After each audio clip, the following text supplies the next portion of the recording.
Yeah, we got it last week. Yes. All right, the time is now 5:30. We'll call this. Time is now 5:30. We'll call this March 22nd meeting of County Council to order. We'll begin with the invocation by Mr. Tribble, followed by the Pledge of Allegiance. This is a prayer from St. Augustine of Hippo. I've been interested in recently, reading biographies of them. All bow your heads and pray with me.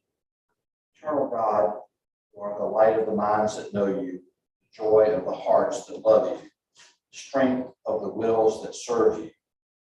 Grant us so to know you that we may truly love you, so to love you that we may fully serve you, whom to serve is perfect freedom. In Jesus Christ our Lord. Pledge allegiance to the flag of the United States of America and to the republic for which it stands, one nation, under God, indivisible, with liberty and justice for all.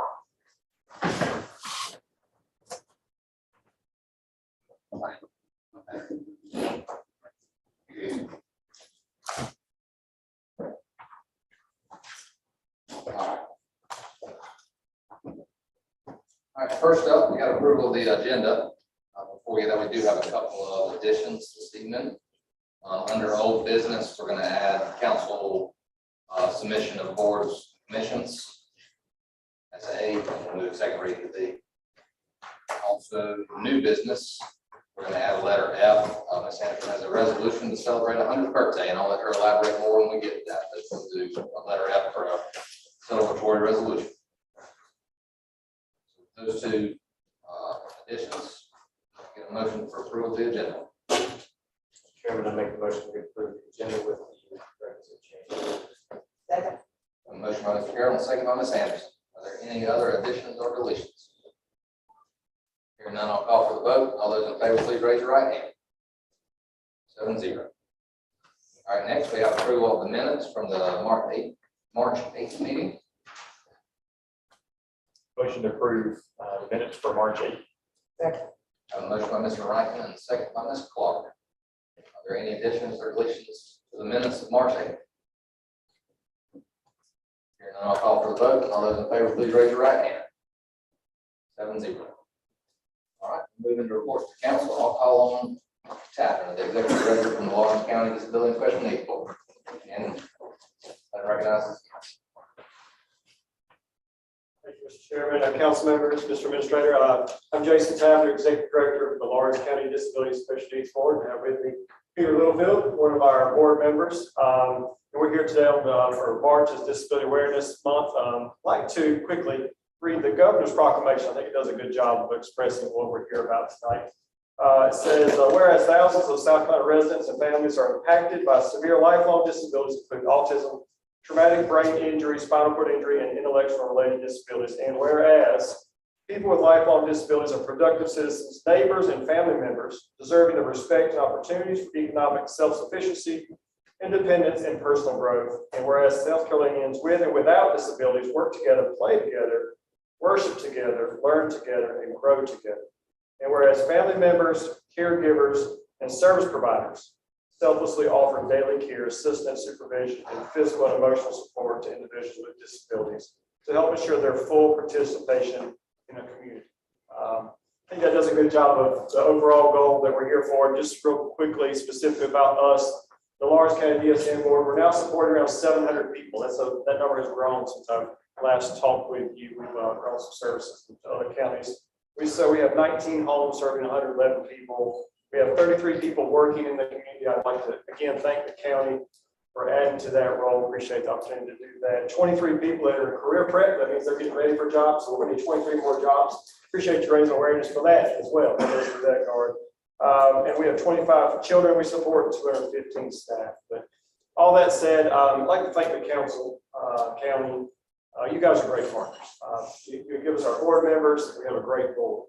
Appreciate what you've done there. You help us advocate things like tonight, and like you guys participating in our breakfast. I really appreciate that.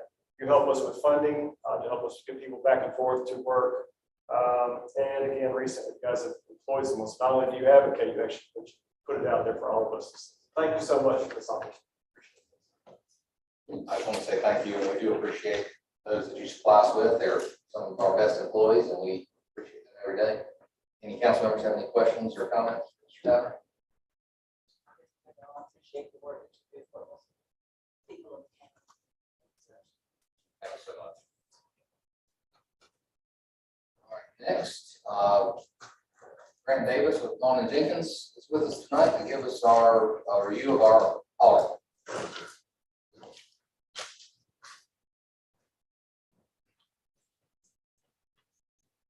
I appreciate y'all having me here tonight. I'm going to try to be brief but informative. This pollen has killed my voice.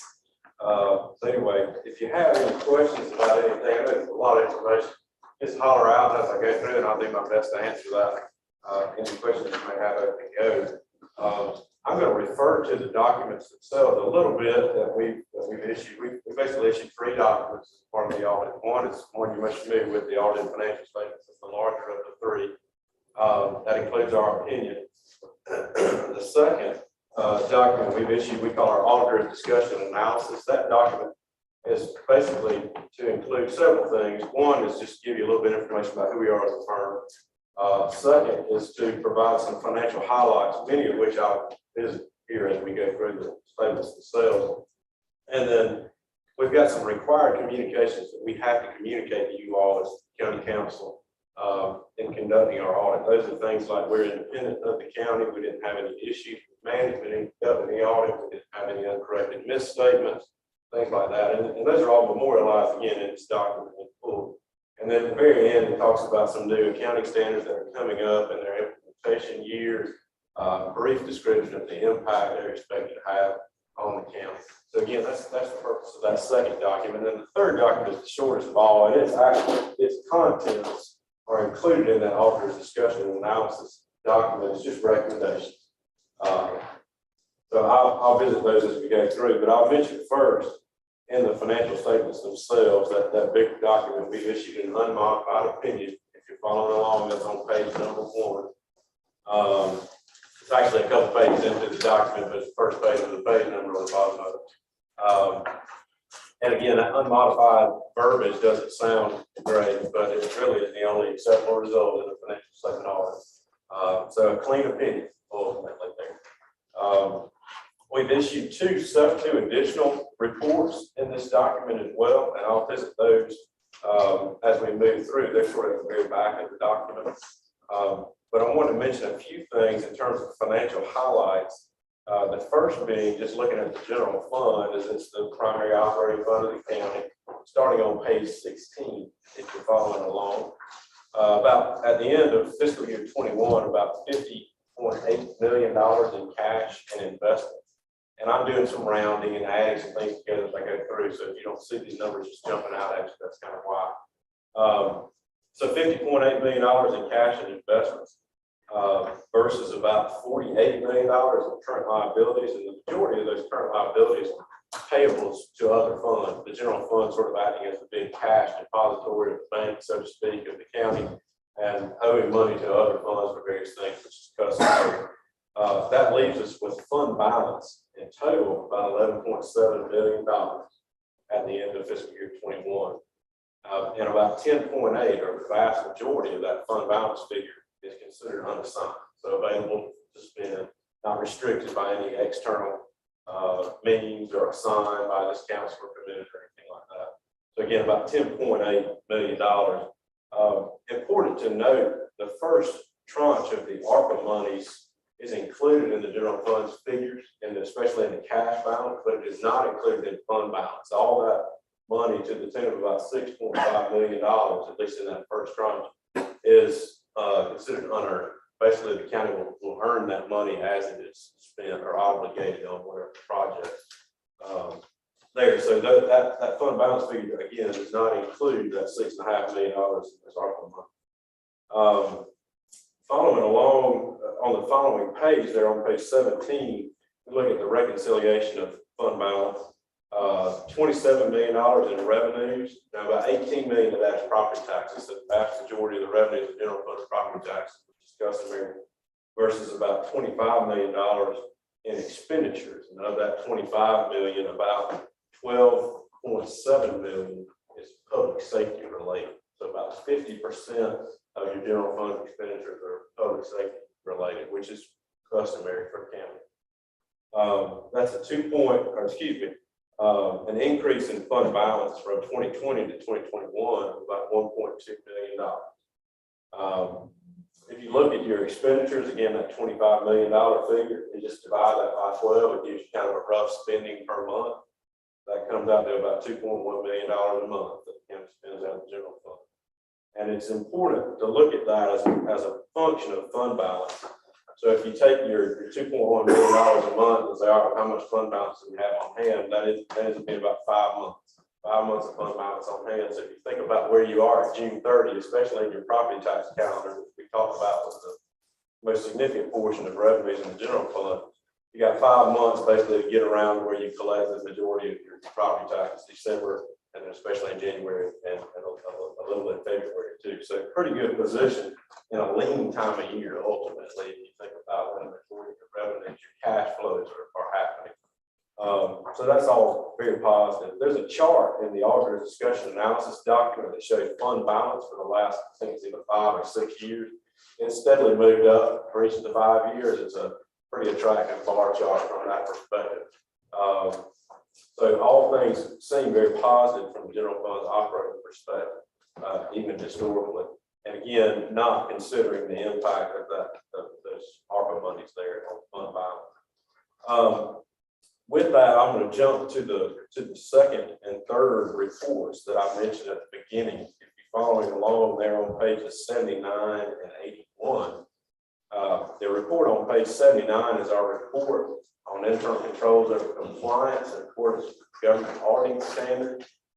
That report is not designed to offer an opinion, but to say that as a part of our audit, we planned and conducted our audit to examine laws, regulations, internal controls, and in any instances of non-compliance. And if there were any of those types of issues, we would communicate those to you all in this report. So this is another clean report. It's not designed to offer an opinion again, but just to say that we did not notice any non-compliance with laws, regulations, contracts, grant agreements, so forth and so on. The third report is sort of unique in that you won't have it every year. This is a report in accordance with the uniform guidance. This is triggered when you have over $750,000 in spending of federal money. There was more than $750,000 in spending of federal monies in fiscal year 21, so that triggered a compliance audit. We audited the community development block grant CDBG program. That was around $675,000 in expenditures, and we've issued a clean opinion on that page 81 relative to that program. So we audited that program for compliance with federal regulations and guidelines, and no instances of non-compliance or any issues relative to that. So of the 3 reports that we've included, 2 are designed to offer an opinion. The other one is sort of a negative assurance report, but they're all clean. We have no finding associated with the audit. And just being honest, looking back to sort of the phone calls that I was getting in July and August, and sort of the frantic approach to how we're going to get all this done, that's pretty good news relative to this audit. I can give Renee a lot of credit coming in that type of situation and getting the county's finances, of course, learning them herself and then having to get them to us and get them to us cleanly and us being able to conduct the audit. Really great situation. There could have been a lot worse. So with that, you all have any questions about anything? I know that may have been a lot of information all at one time. Any questions on that? Any questions or comments from any council members? I just want to I thank haven't read the whole thing yet, Mr. Chairman. It takes me a little long. I was going to say, I appreciate you providing these copies for us tonight, and I look forward to reading it. But also thank you for yours and your team's hard work and working with Renee's. We muddle through things a little bit, but we appreciate you giving it to us, and we are happy to hear about clean audit, and thank you for all that you do. Sure, thank you.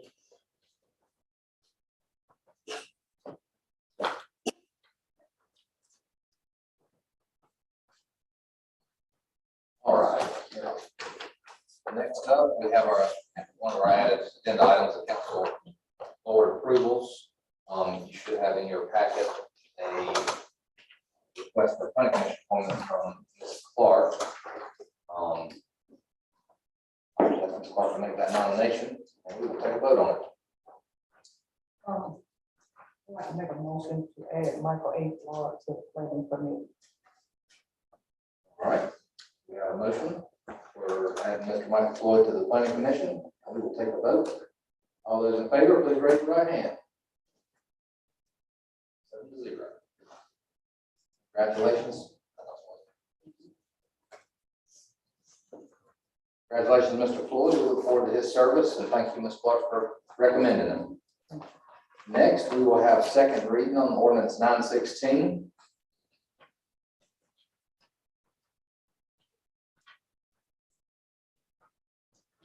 Chairman and council, this is just a second reading of the, one of the ordinances we did last week.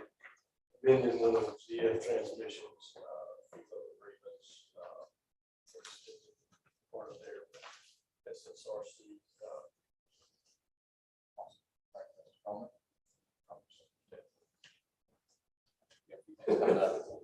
Do I have a motion for second reading of ordinance 916? Mr. Chairman, I move for a second reading approval of ordinance 916. I have a motion by Ms. Anderson. Second. Second by Mr. Rankin. Are there any questions? Hearing none, I'll call for the vote. All those in favor, please raise your right hand. Motion passes 7-0. Coleman will go on to resolution 2022-14C. Okay, this is a grant from the state Department of Commerce for Blue Diamond Industries that we announced several weeks ago. The monies that come from the state Department of Commerce for industrial projects have to flow through the county. They don't go directly to the company, but part of that is an application process in which Mr. Higgs has to sign the application. So I think the resolution is, I didn't read it, but it's giving him permission to sign that and move forward with that. And that's an amount of $250,000. I have a motion to approve resolution 2022-14C authorizing the county administrator to execute the grant award for Blue Diamond. Motion approved. Motion by Mr. Tribble, second by Mr. Carroll. Is there any discussion or questions? I do want to thank Jonathan for working with the state to get some of those funds. It's great to see that money coming up and going to our industries. That being said, I'll call for the vote. All those in favor, please raise your right hand. 7-0. Fantastic. Okay, if you'll execute that as soon as possible, we'll put that one back in the mail. All right, next we have a FILO reassignment of 2022-12C. This is just basically renaming the company in the FILO agreement. TrueCore, which is in Hunter Industrial Park, was purchased by Nucor, which is a large steel company. They're changing the name within their corporate structure of the company. This is a subsidiary of TrueCore. So it's just a matter of reassigning the FILO to this new company name. I would change the values. Mr. Coleman, do I have a motion to approve 2022-12C? Motion to approve 2022-12C. Motion by Mr. Rankin, second by Mr. Trump. Any questions or discussion? I do have one question. Are they planning on making any changes, adding jobs, with jobs? No, this is just purely, Name change. yeah, I mean, it's not even changing, I mean, they're just basically, I mean, change the sign, it's just basically changing the name on the corporate docs. All right, sounds good. We have a motion and a second. And I'll take a vote. All those in favor of approving 2022-12C, please raise your right hand. 7-0. All right, going back up again for 2022-13C for an interchange justification. Thank you. The again, dealing with some state money, we were lucky enough to get appropriation for an interchange justification / modification study done in the exit 19 area on 385. If you've driven through there lately, you know that it's not ideal. But part of the report is just over $1.5 million. Our appropriation from the state was $1 million. The LCDC out of the reinvestment fund is going to pay for the balance of that, the gap funds. Part of this resolution is we have to sign, again, the state money has to come to the county. Mr. Higgs has to sign a performance agreement with the state DOT, because that's the agency that the money's coming from, and an interlocal government agreement with the LCDC. He's got plenty on his plate. We're going to manage the project for him too with the consultant. So that's the plan for that. All right. You've heard the recommendation, have the resolution. Do I have a motion to approve resolution 2022-13? Mr. Chairman, I move for approval of resolution 222-13C regarding Department of Transportation interchange. Got a motion by Ms. Anderson. Second by Ms. Clark. Is there any discussion or questions on this one? I just want to thank Jonathan and his group for working with our delegation to get us this money and to have foresight with all the growth and development coming to the northern part of the county to go ahead and get as far ahead of the game as we can to get this study done so we know what we're looking at. It's not safe now. So Yeah, we appreciate y'all spearheading this to get it rolling. Yes, sir. That being said, I'll now call for a vote for approval of 2022-13C. All those in favor, please raise your right hand. 7-0. Thank you, Mr. Cole. All right, next, I'm going to ask Mr. Avery to come up. We have approval of a maintenance contract for 911 equipment. Thank you, Mr. Chairman, and the council. It's always a pleasure to stand before you. What I've submitted to you is a request to have a maintenance contract approved for 911 equipment. Maintenance contract expired in January, and we still have coverage. Don't worry about that. We still have coverage by Solacom, who we're trying to get the contract with. Frontier Communications was our primary maintenance provider, and we signed a 5-year contract, and our 5-year contract ended in January. So typically what I've always done is to bring a new contract before council to get it approved so we can upgrade, refresh the 911 equipment. In the meantime, they always carry that lag over, if you will. And there's some things that's being done at the state level that I feel like would be very beneficial to the state and to the county for what the state is working on. And we can take advantage of that. So what we're going to do is push out the upgrade, take this maintenance contract, still have the support, but we'll do the upgrade maybe next year as the state completes this initiative on what it's doing. That's it. In a nutshell, it's $29,692.50 is what the total cost is. We get 80% of reimbursement of that back from the state, which will get $23,754 back. And our total cost of the of that contract, 12-month contract, will be right at $6,000, $5,938.50. So I'm asking the council to approve that and also give Mr. Higgs permission to sign the contract to execute the maintenance contract. Just clarification, if you have those maintenance funds in your regular budget, or That's the second part of my request, is to allow Mr. Higgs and I to work and maybe move some monies around internally to take care of that $6,000.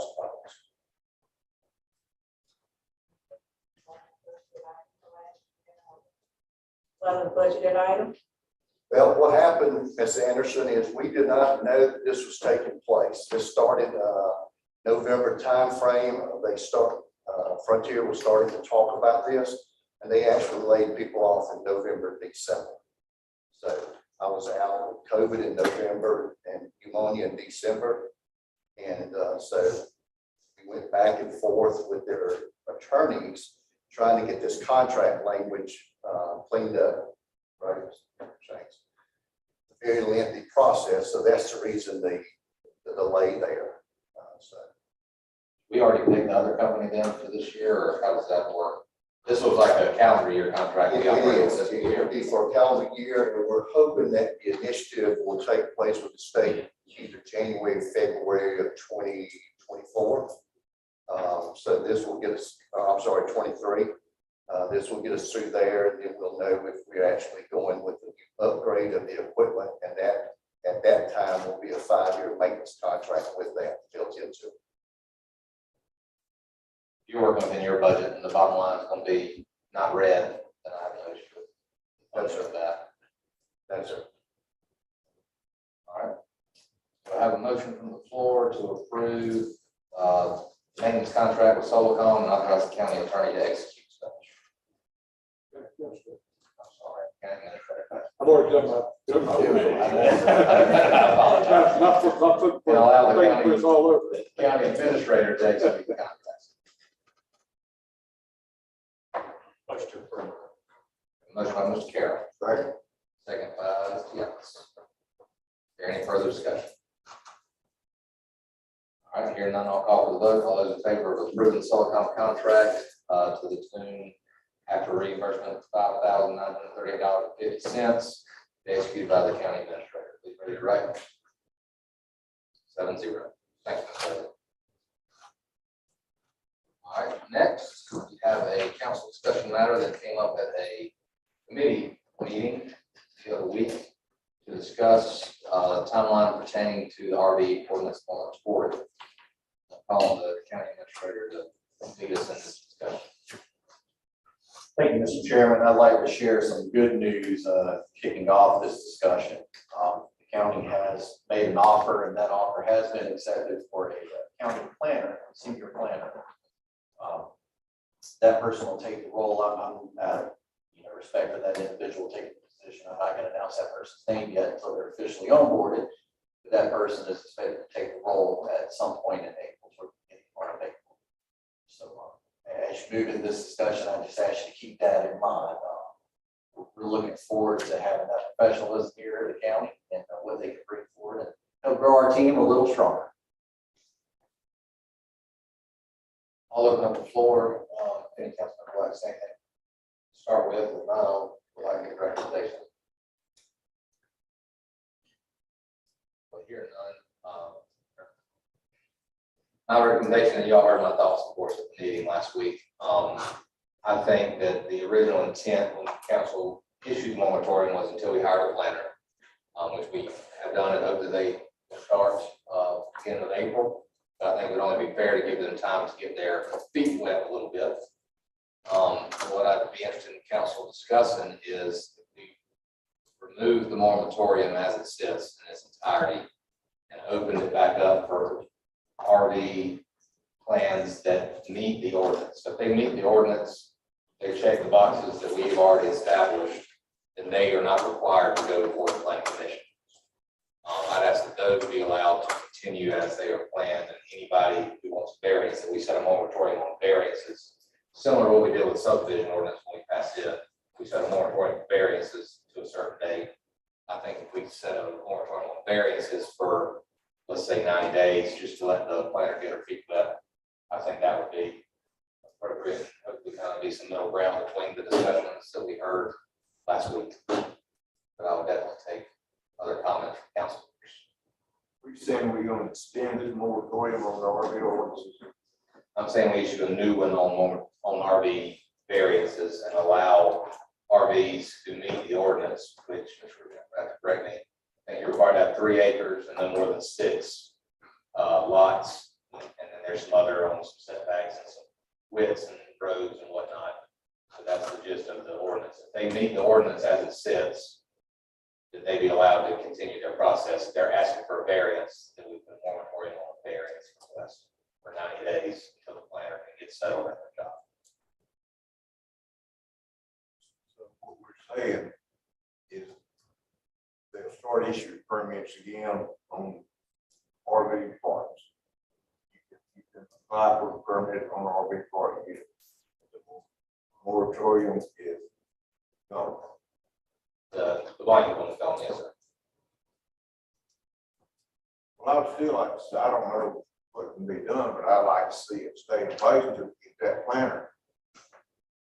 Are you anticipating us issue or changing the RV ordinance? Is that your thought process? If that's what it takes, just to, like I say, make some rhyme or reason out of these parks, I'm up there where somebody got 2 or 3 acres of land. I know we got to, take into consideration the individual and his business he wants to create, but we still got to think about this, the communities that these RV parks are going in the middle of. These people spend a lot of time creating a nice place to live, and here comes an RV park, 30, 40. People might be there, they ain't going tomorrow. I definitely sympathize with somebody else has done that land for 30, 40 years, now they want to start a business. We don't have zoning to stop them, and they meet our ordinance request on the RVs. That's where I struggle with it. If they're asking for variance, want to do something different than what council's established, I definitely see that side of things. But if they're checking the boxes and doing everything we've asked them to do, I don't know how we stop So how strong is the moratorium? How long can it last? them. I'll have to defer to the attorney on that one. But, you know, there is no cut and dry date, you know, they only last 30 days, 60 days, 90 days, but it's got to be reasonable. The issue I think that you're faced with is the council has approved an ordinance that says you got to do X, Y, and Z in order to have an approved RV park. Put a moratorium on that development where the developer meets your standards that you have established, then you get into the reasonableness of continuing to deny that person to comply with what this council has approved as the regulations that establish that park. It's a different situation if they say, well, I can't comply with this part of your ordinance, so therefore I need a variance. Then you're in a different ballpark then where that triggers a different reasonableness of time. You know, if it's in the process of drafting new legislation, you know, you got a justification for the moratorium. But a justification being that they can't just pop up anywhere if they meet what you have already established, you as a council have already established, it is a totally different act. And that is, I think the chairman is correct, that falls directly upon the fact that there is no zoning that would stop a person from taking their 3 or 4 acres over here and turning it into an RV park because it's not zoned. So therefore they can put whatever they wanted to there, so long as they comply with either your local legislation that you put in place or state legislation, whichever they control. So that's a long way of saying there's really no reasonable time. It's in the eye of the beholder. You know, obviously the RV park developer is going to say, if you're going to delay me 6 more months, that's not reasonable. You know, this is my time of year for my business, and you're shutting me down going forth and using my land legally. So you get almost into a taking situation. Not quite. kind of want to, go ahead, I'm sorry. I was gonna say, can we keep moratorium on it? And let us make it until we can make adjustments on this ordinance, because I'm not against the RV park, I'm just against it's popping up anyway. Okay, I'm thinking about the community. I'm not against the RV parks. But I'm thinking, could we keep more moratorium on it until we look at the ordinances that's on the book now and make some adjustments?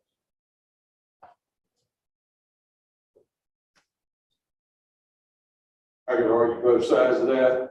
Yeah, you can, but I think the other side of that is if you have no pending legislation or no plans on the table, then from the RV park standpoint, that's unreasonable.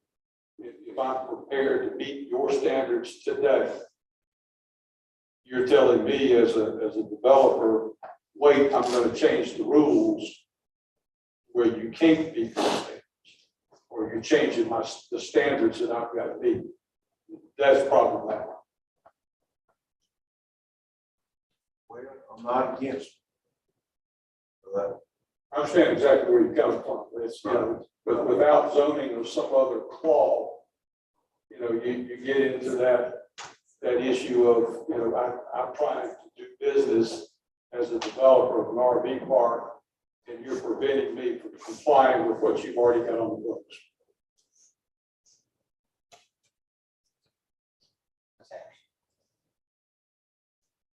I kind of understand where Ms. Kemp is coming from. But I would like, since we've already had the moratorium on, and in our statement, we said that we were going to wait until we hire a planner. That since we have hired the planner, they're going to come on in April, could we just give at least 30 or 60 days after the planner come on? So at least when the planner is getting into their job, they'll understand exactly what has already happened with the ordinance that we have in place. I'm trying to make sure that the person come on with enough knowledge about what the situation is before the next 2 or 3 months she'll be bombarded with variances. I think it's only fair for both parties, the people who are waiting, as well as we who are trying to make things right for everybody, is that we just stand still, because sometimes it's just good to stand and wait a few minutes. And I would like to see us now. I'm not, I want to say, 30 or 60 days. I would like to see as a preference. And I think we will be able to all work together on that, in that we realize what we have said, and we also have given enough opportunity for the new person to come on to understand the ordinance and what is going on with the ordinance and how we like to move forward. I think it's all in just trying to get all our ducks in a row and trying to be fair to everyone who's in the mix. Yes, sir. I think we may be putting too much stock into what the planner is going to do. These are basically our responsibilities. And that there's nothing about hiring a planner that keeps us from adjusting the laws, and we don't have to have full-scale zoning in order to be able to put some land use restrictions in place. We don't have to have a comprehensive zoning ordinance in order to have certain restrictions now. You've got a lot of land use, yes. And so, we can ask our attorneys and the administration to come back with a plan that basically allows us to vote this up or down, with no particular time limit on it, so that nobody's in limbo about it. And just go on record as to what we're going to do about it. And we don't have to wait for somebody in senior planner's position to come in to tell us what we are going to think about this. Frankly, we're going to think what we think about it then, just like we do now. And she might be persuasive, but we're still going to think the way we do about it right now. And so I'm just pointing out that there's nothing magic about hiring them. We want to ask the staff to draft an ordinance that would keep that moratorium in place, bring it back to council, and see if we'll discuss it, or have hearings on it, or vote it up or down. I'm suggesting that, Mr. Chairman. Yours is about ordinance for the, even the moratorium in place, not necessarily the new RD ordinance, that changes the land use planning side of things. Something that codifies the moratorium to a permanent, to a status that's as permanent as our vote. Something that if we put in place, we can take off, but I'm just saying that as opposed to what Sandy's saying is that if we have these rules out there and we're just sort of pretending like they don't exist for a while, and everybody's sort of in legal limbo, and it puts us in a bad position, it puts people who are trying to develop property in a bad position, and that everybody is entitled to know where this is going. And that, you know, it is my opinion that we draft an ordinance that is defensible and that, you know, seems to address the need that maybe there is a place that they can go, and there are some places where we don't want them to go. Bring it back to council, hold public hearings on it, allow people to come and petition their calls, and let's vote it up or down. Either make it legal or not, and it's not. I don't want to say the word continue. That's not exactly the right word, but we're avoiding a more permanent solution to it when I think that everybody might benefit from knowing what the rules are going to be longer term. Is that an ordinance you believe you can draft, Mr. Cruikshank? I'll do my best. I think what just for clarification's sake is you're wanting to have something in place that says RV parks can only go in certain areas. Someone like a mini zone.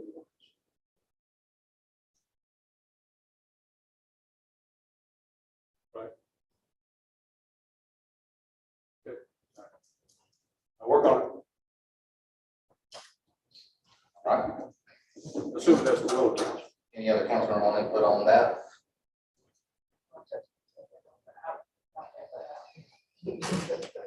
I hear you, Ms. Anderson. But I can live with us just making sure that everybody's treated fairly. That's fine.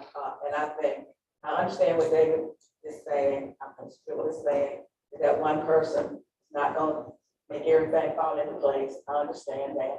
But I was just trying to give, if we didn't think that we needed a plan, we've been looking for a plan for 3 years so we can move forward with the growth of this town. If we didn't think that was important, we would have never tried to make sure we hired this position.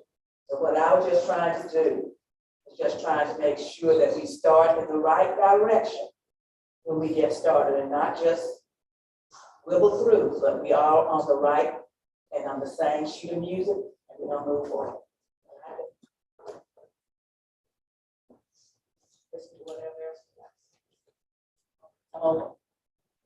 Anybody care to make a motion? If not, we'll wait a draft from the county attorney. I'll bring it back first meeting in April. All right. Thank you, sir. And any council member that might necessarily have input that they didn't express tonight are welcome to email the county attorney to help him along with what he's working on. All right. Anything else? We'll move on to the next one.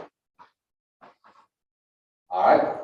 Next is a resolution celebrating the 100th birthday, and I'm going to call Ms. Anderson to go over that with us. Thank you, Mr. Chair. From time to time, we as a body on county council, we acknowledge our senior citizens who reach the age of 100. I'm hoping they'll do the same for me.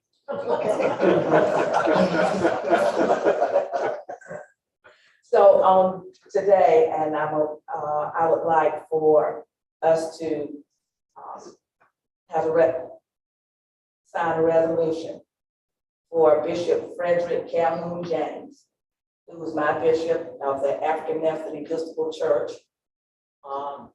for 8 years. but he served as bishop in other districts also. We are the 7th Episcopal District. And he will turn 100 on April the 7th. And he has led an exemplary life. And so I feel like we can have a resolution where we congratulate Bishop Frederick Calvin James for his 100-year life, his time that he has given to our communities, and how he has served a number of people and have helped people. He's a native of Newberry County, our next door neighbor. So I wish county would join with me in congratulating Bishop Frederick James 100 years.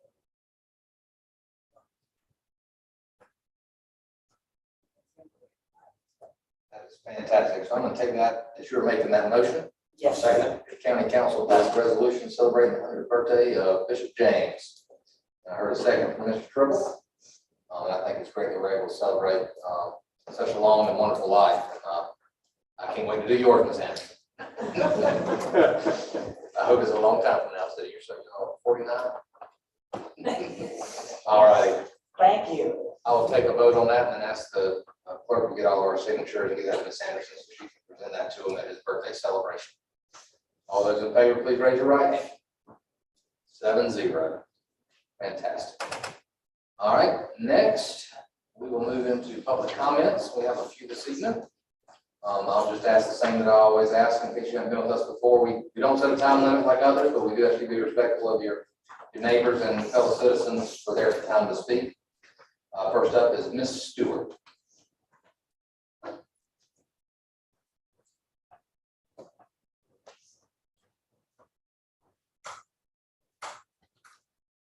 Good evening. I want to thank you for allowing me to speak this evening. I'm coming to you with concerns about expansion of residential growth, particularly in my district, District 1, represented by Councilor Giannis. I also would like to extend my thanks to Mr. Patterson, Chairman Patterson, for a previous concern I had about residential growth and his response to me regarding that issue. I'm Susan Stewart and I live on 399 Stewart Road, Fountain Inn, of course, within Lawrence County. First, I'd like to say I love Lawrence County. That's exactly when I decided to retire here. My husband and I decided to come to Lawrence County, where my family's had a home for well over 150 years. And this is where we decided to come and stay. We want to make it the best county, and we're here, my husband and I are here to contribute to make Lawrence County a better county. My family farm in Lawrence County has been here since 1844. Our family has resided on that property during all of that time. My ancestors were early pioneers of this area prior to the American Revolution and beyond and since. In Lawrence County itself, they've been responsible for founding churches, developing farms, starting local businesses, starting schools, and we're proud to have had that contribution to our county. And I'm glad that I can share that with each of you. I want to see Lawrence County prosper. I want to see reasonable growth of our tax base. And I know that that's going to only come with new, productive, lucrative businesses, with new people, with growth that is obviously inevitable. We've all got to grapple with that. I want to see great public schools. I'm a product of public schools. I worked in public schools. Family worked in public schools. I want to see that for us. I want to see quality parks. I want to see recreational facilities, green space. I want to see good public libraries. I want to see cultural and meeting venues. I want to see quality health care. I want to see good shopping and services available to us, as I think we all do. And I want to see good transportation. But we've got to plan well for it. And we can't act quickly and ignore the preservation of one of the things that Lawrence County has that so many have lost, and that's our rural communities, particularly the last vestiges of our farming communities and our agricultural communities. As I said, I want to do my part and contribute, and that's why I'm here. We've got to plan well, we've got to plan with the support of our current residents and also with those of our taxpayers. My concern today is that we are having this rapid residential growth and construction in District 1. Well, logically, it's going to be there. The growth is coming our way. That's where we are trying to cultivate our businesses. I know that, but I'm concerned we're not doing it without appropriate consideration and planning for the infrastructure and the maintenance of those new areas that are going to be affected. Specifically, I can name quite a few subdivisions, but I'll talk about new communities like Kobe Chase, which is bringing in about 438 units that are planned. The size of these lots on which these properties are built are less than an acre, which is very disturbing. Durban Meadows with 940 units planned. Winterbrook 3, which has 60 plus, which was my issue on a previous communication that I expressed to my councilman and also to the chairman. An RV park that's in our community. And concerned about the transient nature of that kind of structure and organization in our rural areas. I believe that we're failing to adequately provide the infrastructure and protection from these rapidly growing projects. All you have to do, and I invite you to do this with me, is drive down the roads in my area. Drive down Hunts Ridge Road and see the constant potholes. See where the roads are crumbling on the side and dropping off. We patch the potholes. Next rain, they're right there again. Look at the trash and the litter on the sides of our roads.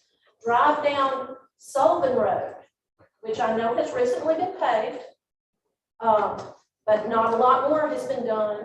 Drive down Chapman Road, which is going to be a direct feeder for Winterbrook 3, and try to cross the bridge that's just below it that can only accommodate one car. But we know that those 60 plus residents there are probably going to have 2 cars each. They're probably going to have children. School buses are going to transfer children on those roads. They're logically, the majority of them are going to go up the Hunts Ridge Road and go out to 385. And we cannot sustain that. The roads are torn up. We need to be concerned about the natural beauty of our rural areas. We know that this growth is impacting the quality of our land and our water.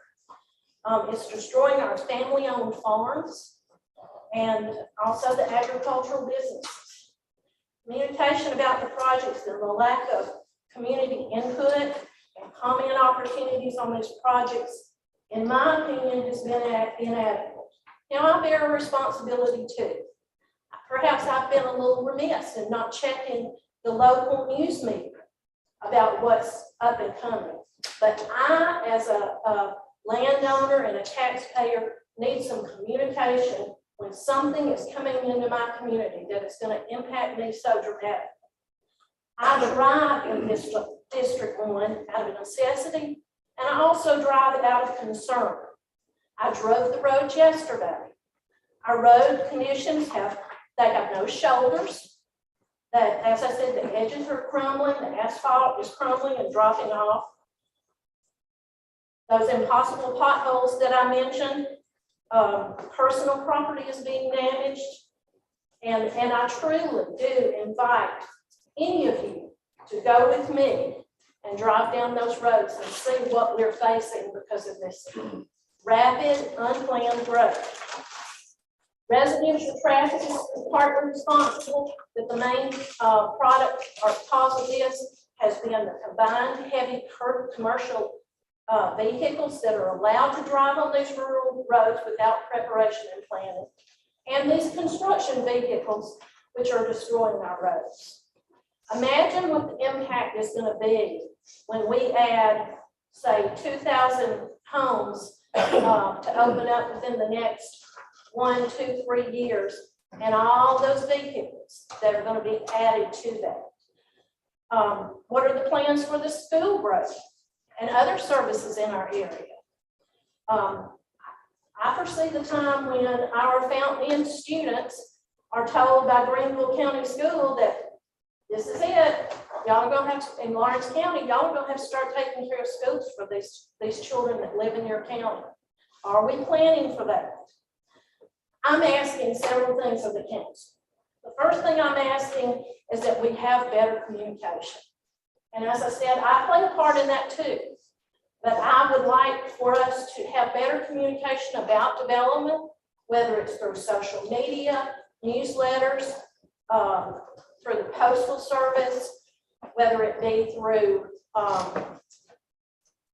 direct communication from council members, but the communication is lacking.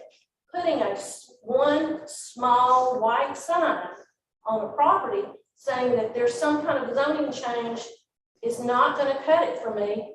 I have not seen one. And I suspect you've heard those comments from others.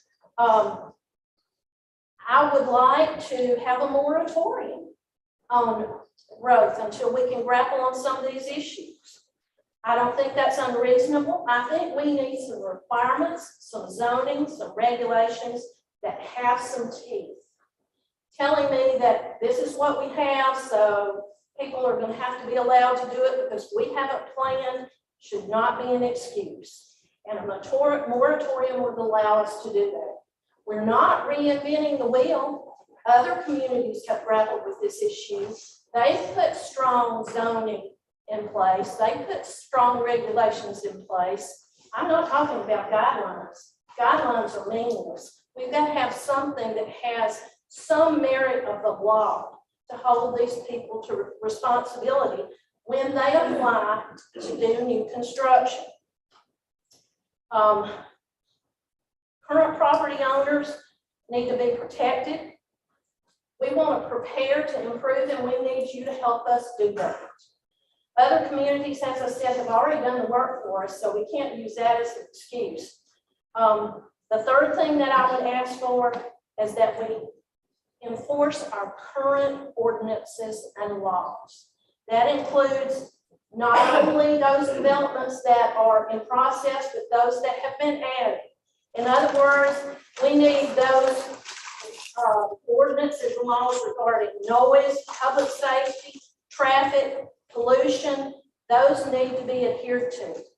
When I go over our waterways, our streams and creeks in our district, the litter and garbage is horrendous. I've got, members in my community, including my husband and myself, who go and pick up garbage on a daily basis on the sides of our roads. But we can't do it all. We're not adding the growth. We need help from you. Again, I want to say that I'm here for a better, more progressive Lawrence County. I want a more prosperous Lawrence County, but I don't want it to be at the expense of that quality, of that rural community, the beauty that we have, the history that we have in Lawrence County. And I want us to be planning for this long-lasting way of bringing newcomers here, which are important. But we've got to do it in a non-destructive way. Thank you.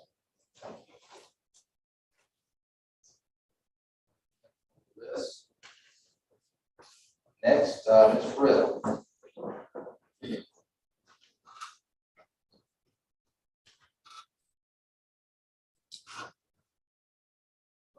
So I'm here with the same concerns as she had, Stuart had. I actually have a map with some numbers and stuff. I brought them up if you want to look at it. I have enough for y'all to have, but I kind of rode around and looked at the housing just on Durban Road. So if you're looking on Durban Road, when you first come off of 418 on the Durban Road, you have Fountain Brook subdivision, which has been there for a while, and there's probably 350, 400 houses, but only 0.2 miles from there is Durban Oaks. And that is on Jones Road. On Jones Road, 0.4 miles below Durban Oaks is Winterbrook subdivision with 200 houses. And then around the corner on Chapman is Winterbrook Phase 3. It's 1.5 miles around the corner is another 60 houses. So right there, you've got, 360 houses within a 1/2 mile range that are all new. And all those people are either going to come out onto Durban Road, 418 to 385, or they're going to go to Hunts Ridge to 385. If you come back onto Durban Road and you turn to the right off of Jones, a 1/2 mile down the road is Happy Valley, and that's where Durban Meadows is going to be. Durban Meadows is going to add 941 houses and 136 townhomes.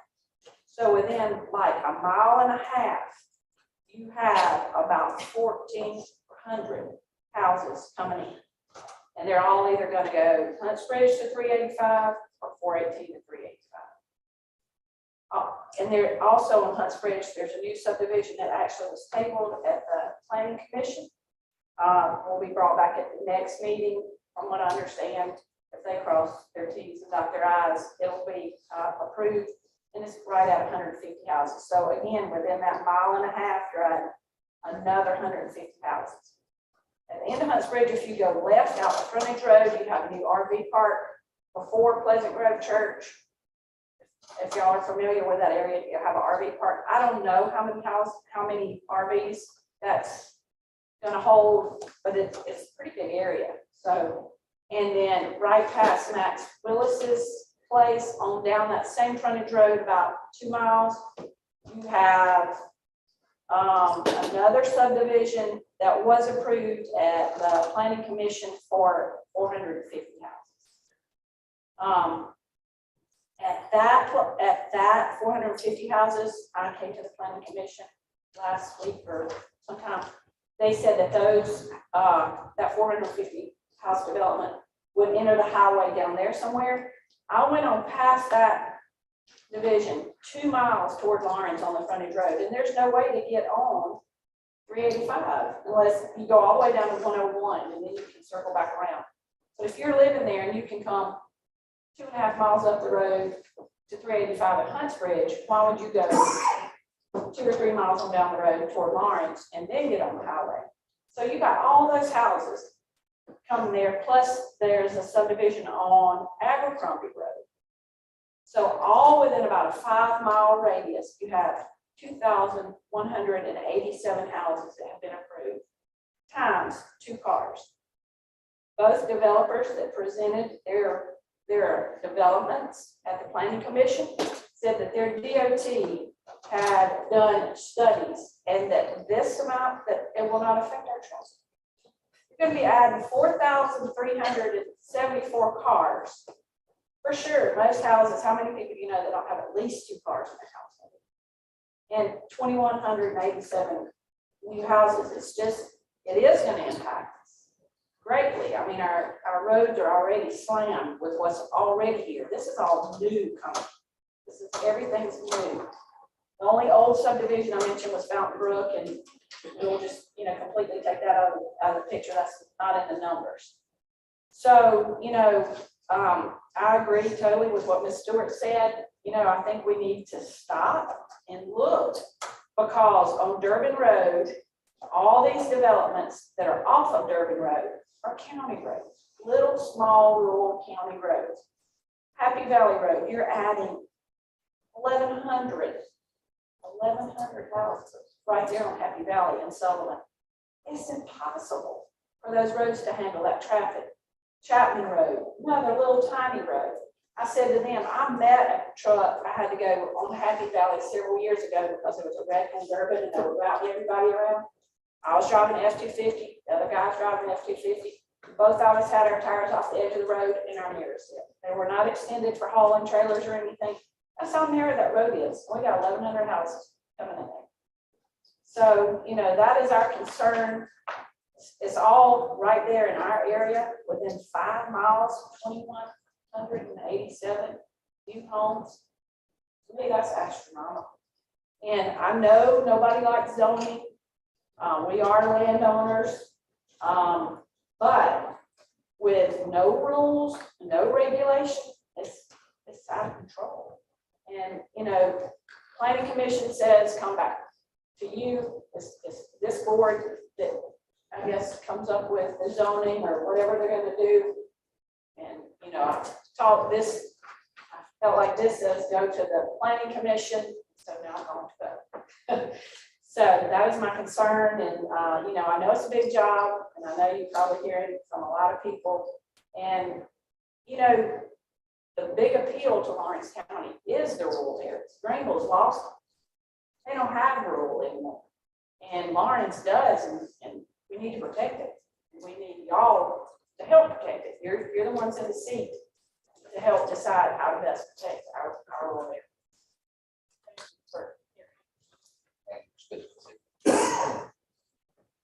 Next, Ms. Garrison.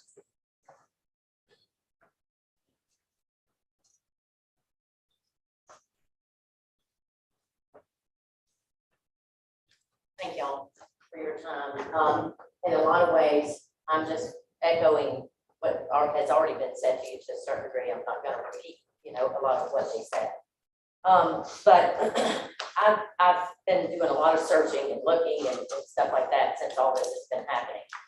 And one particular developer has already had a deed transfer of 70 deed transfers just since 2020 in Lawrence County. That's just one developer. So, and that's and that developer has moved out of Greenville County because there's no more places to buy or develop. So he's moved into Lawrence County, or that company has, and I know there's more, but Lawrence County, in my opinion, is being completely taken advantage of for the fact that we don't have this stuff in place. Our rural areas are being taken advantage of because we don't have anything in place. So, and because I looked at the transactions and stuff in Greenville County, of just that one developer was over 3,700. So why not move to Lawrence County and start there and try to do what they did in Greenville County? And like Pam said, and like the Stewart said, we want growth. We're not trying to deny growth, but control growth. Subdivisions with more acreage, these slab home subdivisions, I mean, that to me is just ridiculous. They keep coming. I think the planning commission said that developers come and said that's what people want that move into our area. I have heard over and over people looking, somewhere I can find 5 acres, somewhere I can find just a little acreage, something with a little acreage. Sitting in a restaurant in Simpsonville, I heard 2 couples Saturday say, we can't find acreage anywhere. So, because developments come in and buy all this that, you know, and it does raise our value of our land, I get that. But it puts it out for a lot of middle-class people too, to buy a little acreage somewhere and have something to where they just are not in slab home subdivisions. But I do want to talk to you again just a little bit on a personal note as to what we built and how this has impacted what we built. So the impact of the traffic on Durbin Road. At one time, we had a rental property up towards the top of our very nice little rental property. House crashed, a car crashed into it, knocked it off the brick foundation, destroyed it because of people running up and down the road as fast because more and more people just keep coming. We had to tear that down completely, get rid of it, built our perimeter fence around it. We've had our fence run through, had to have our fence guy come back and fence. We have bought more land on the opposite side of us to try to preserve what we have. We have built over $30,000 worth of fencing to try to protect what we have. We had to install a coded gate to stop people I looked out my door one day and I have people getting out of their car and I'm like, excuse me?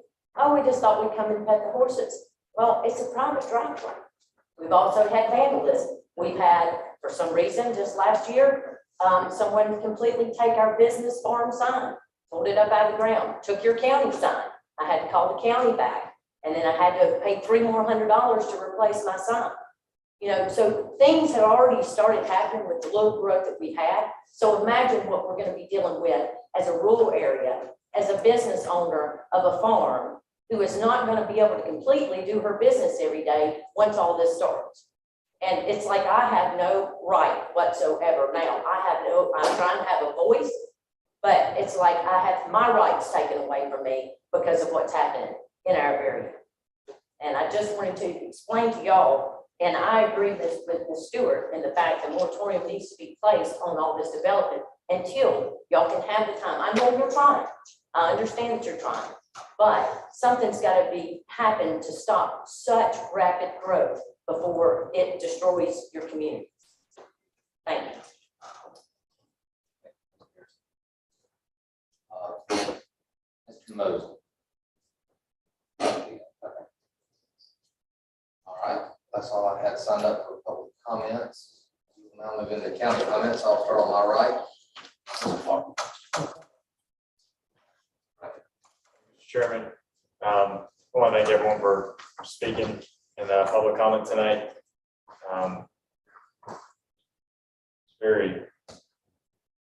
Orange County is in a very interesting spot right now.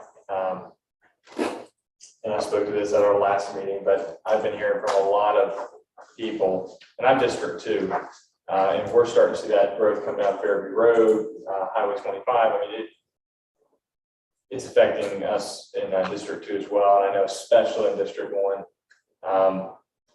So my commitment to you guys is I will personally do a lot more digging on this issue and see what the consensus of my district wants. And I think we already know what the consensus of your district is based on the amount of feedback we've heard. And this is the best format. I mean, if anyone wants to address their concerns, this is where you need to get it done, because if you don't, we don't know. I mean, we go based on what we feel like is best for the county, but when we hear from you guys, that's huge. So I want to thank you guys for taking the time to do that tonight. I know you've been to the planning commission, and they told you guys to come here, and I just want to thank you for doing that and for letting your voices be heard. On a different note, I was very excited to see what the auditor's report was tonight. I want to thank the gentleman who was there bringing that forward to us tonight. I think Lawrence County is in a very great position financially, and this just proved tonight that we're on the right track and we're making great strides into addressing the needs of the county. So I'm looking forward to what this year brings forward, and I just want to thank the rest of the council for everything that they've done to make this a very successful 21, and will be a very successful 22. Sure. I think that, we all need to come to grips with the fact that nobody really likes the idea of telling other people what to do with their property until it impacts their own property. And that, that's where we're headed with all of this. And that at some point you need to be able to stand up and say, yeah, that impacts my rights, and that your rights end about where mine begin, and define where that is so that everybody knows what they're dealing with. And we're going to be javelin catchers for a while because of it, but to Luke's point, we are in the driver's seat on this. If we define the way that the growth has to come, it will come in that way. And if we allow it to come however it's going to come, it's going to look pretty radical. So, and to the point about the width of the roads and all of those things. The other thing that on a completely different subject, to my old friend Renee, welcome to the county, and that Renee did the same thing at the city of Clinton in a different time, and anyway, a lot of common history, Renee and I, and that I would love to take credit for her abilities, for which I have no real claim. Yeah. I know exactly what these three ladies are talking about at my stomping ground, and this mess. It creates a mess, I'm saying, but we don't have any zoning. We need zoning. I was against zoning until we interviewed Mr. Higgs. And he said, when you zone, you're protecting your property. And I never looked at it like that. So, I mean, you're, when I plan to get your, maybe give that start sharpening its pencil. Just get solution or resolution, whatever there's a problem. I'm not against growth. These subdivisions they're talking about, Chapman Road, it's a big tree. It honestly is. It's a big. I don't say our car to get by there, guy. If you hadn't been up there, I'll take you to tour with that. I mean, if you don't see it every day, you just gonna drive, yeah, I know it's bad. Right, you ride a very big or one. Like I said, you ride these roads, won't take you long, fellas. You can not walk them, not that much. And I don't know what the solution is, but I don't know how we can slow it down. I know we sort of touched on it the other afternoon in that week.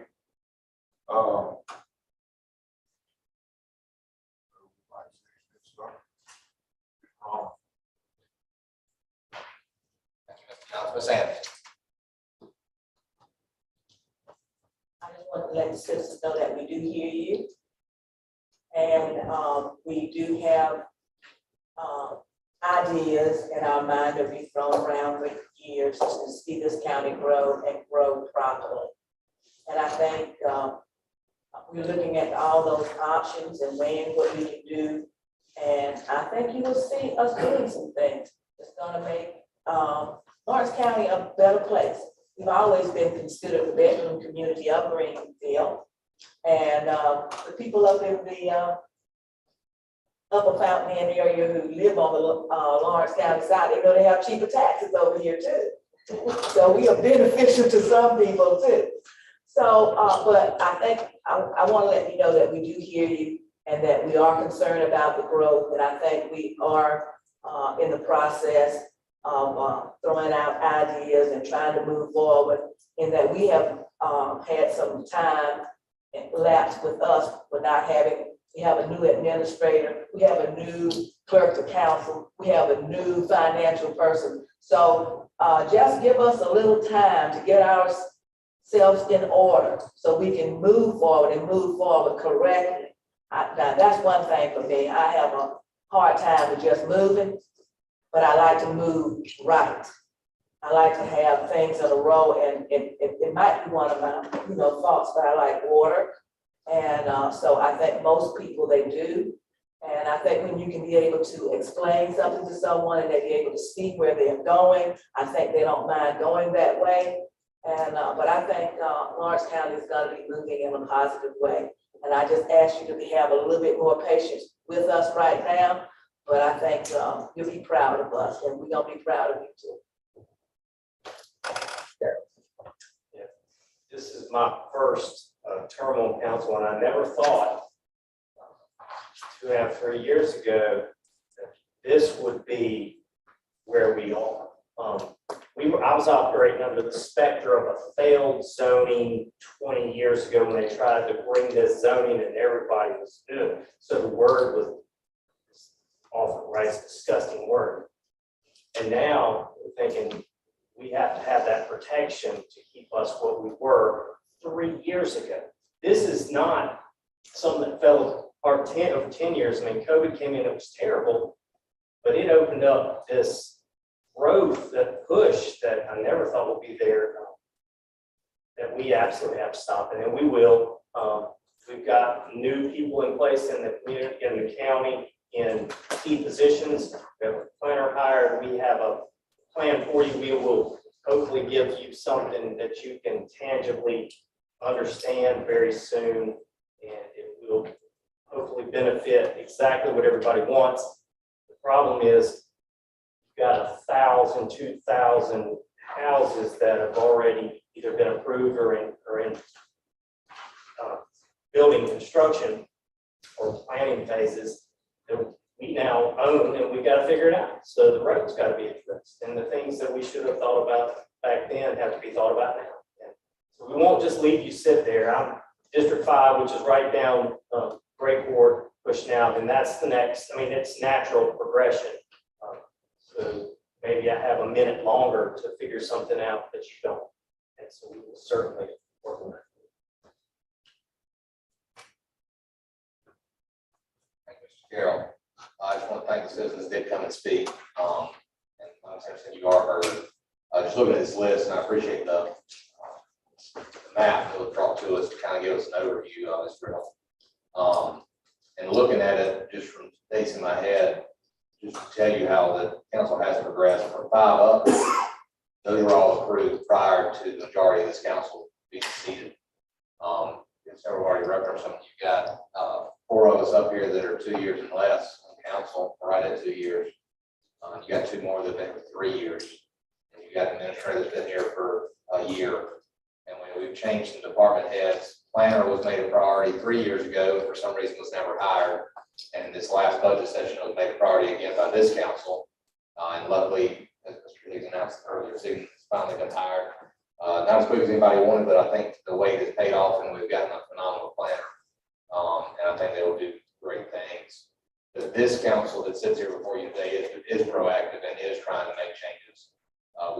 We did look at the subdivision ordinance recently, and the problem with the cost of these that were approved prior to, just looking at some of the names they were approved with 40-foot lot widths and just stacking them on top of each other. And I think something that was spoken loud and clear when the council passed the newest subdivision ordinance several months back, might be 6 or 8 months by now, but was that we don't want variances. Give us something that's wider, give us something that's better. We don't want to see variances in the subdivision. We want something that's large, and I believe 70 feet lot width is actually the minimum.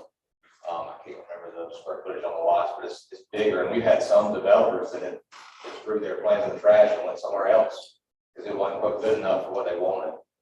So we have taken steps to try to prevent those what I call micro lots, from coming. I live in a subdivision, and minimum lot requirement in my subdivision is 2 acres. You won't find that anymore. I bet you one like that has been built since the 80s at best in this county. I think we'd all like to see more of those, but that necessarily ain't what's coming. But I think the Z word has been tossed around a few times tonight, but I think it's inevitable. I actually had a farmer in a whole other part of the county. I said something, or he said something to me, and I said, "What you think about zoning?" And he threatened my life. It's an ugly word to some people.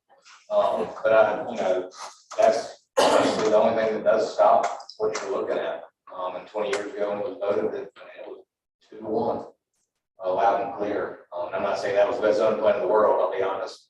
I've made my stance on zoning made before, but I think that land use planning is something that needs to be looked at. I think we need to be more cognizant of what we are approving, and I believe, I don't want to speak for them, but I think that the planning commission has scheduled a meeting with DOT to have a discussion on how, when I look at this report, what does it mean?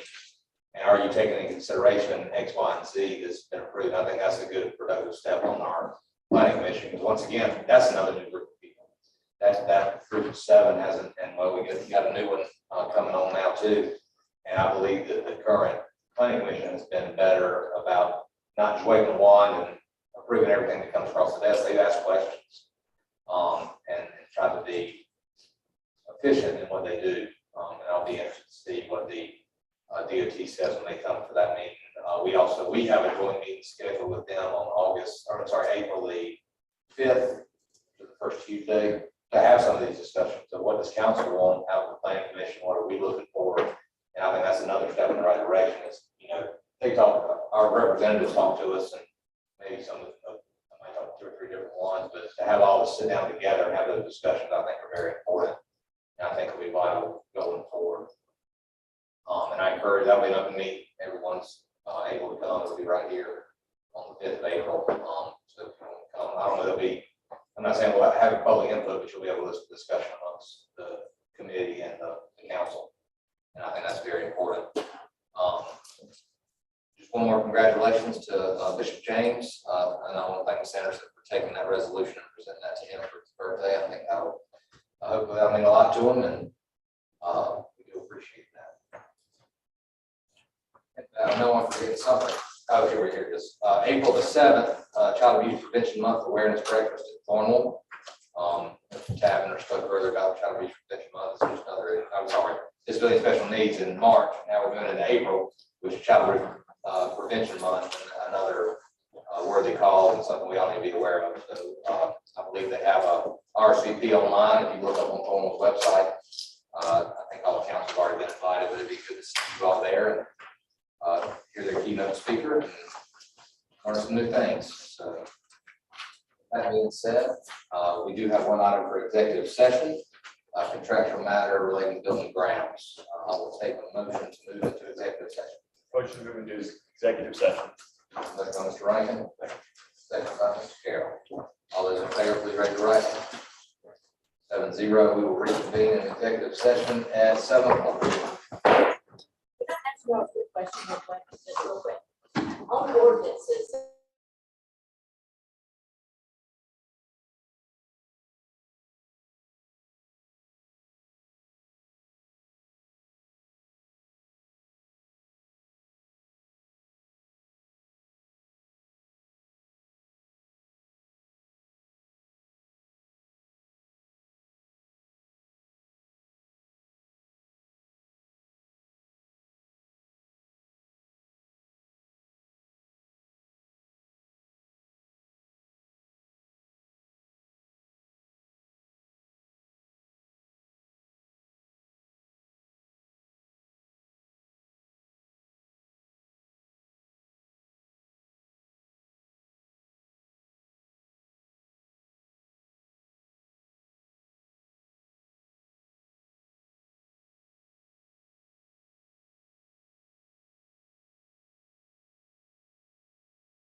Time is now 7:17, and council is out of executive session. And executive sessions, discuss one contractual matter related to building grounds, no motions or votes for taking an executive session. Now we have reconvening regular session. I will now open the floor for any motions that may need to be made. Mr. Chairman, I move that we amend the design build contract on the administrative building to include finishing the roof while we have a chance to do All right, we have a motion by Mr. Cribble and a second by Ms. Anderson to And amend the design build contract to include the entire roof and authorize the county administrator to execute. all in the motion, Mr. Chairman. Thank you. All righty, we have a second. All of those, is there any further discussion? You got that, Shane? Hearing none, I will call for the vote. All those in favor, please raise your right hand. 7-0. Is there any other business to be brought before council this evening? motion to adjourn. Second. That motion by Mr. Carroll, that second by Mr.